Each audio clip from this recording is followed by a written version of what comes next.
Bob Hall, a member of the Weed City Council at Bond Spring, a source of Weed's water.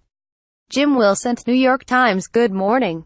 Want to get California Today by email? Here's the sign up. Last year we published a story about a small city in Northern California battling a lumber company over access to water.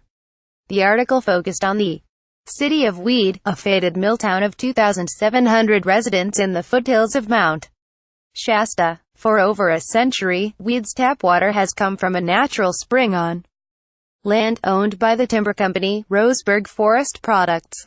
Roseburg last year told the city to find another water source, angering residents who said the water was always intended for municipal use, not to be given to the highest bidder.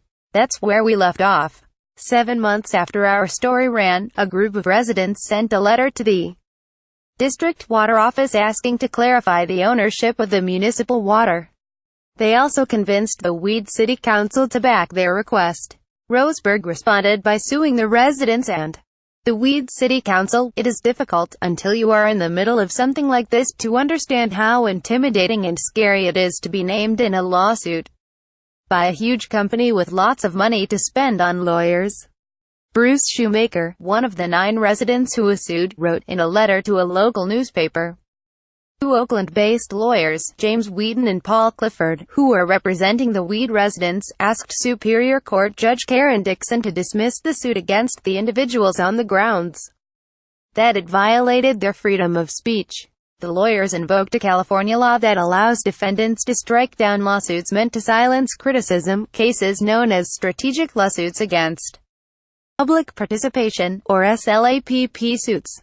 Last week the judge ruled in favor of the residents. I think Roseburg figured they would scare these people and shut them up, Mr. Clifford said in an interview. But instead of it scaring people off, it emboldened them.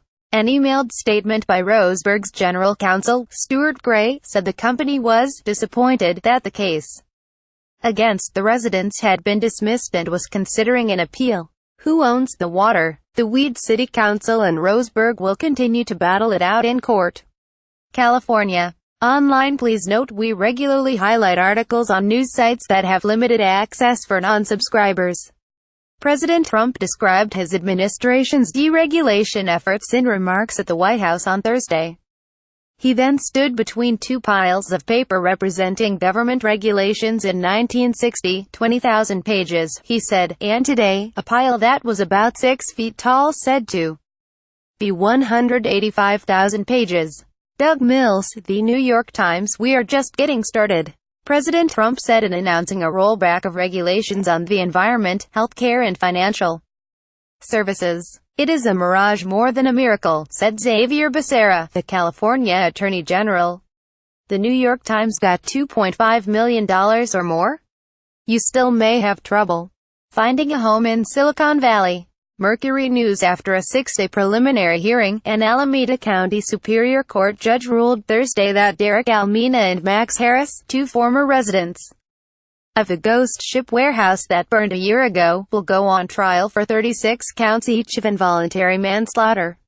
The Mercury News. A 32-year-old firefighter from the San Diego area Thursday battling the Thomas Fire in Ventura County, the second death related to the Southern California fires. San Diego Union Tribune. Last week 2 worlds intersected when a cooking fire at a homeless encampment destroyed 6 homes and damaged a dozen others in the affluent neighborhood of Bel Air.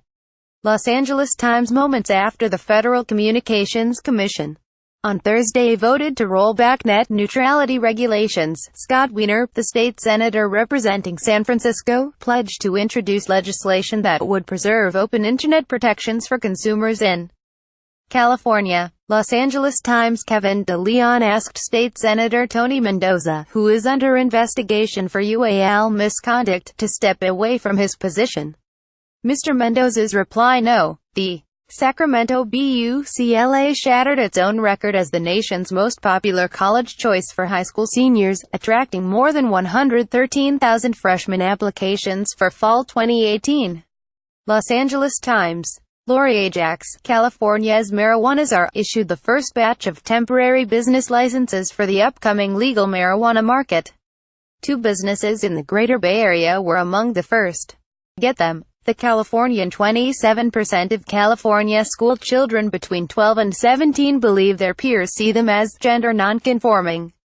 The Associated Press via K-Cron. Finally, on Thursday, we featured a conversation between two Times correspondents on whether the rivalry between Northern and Southern California was fading.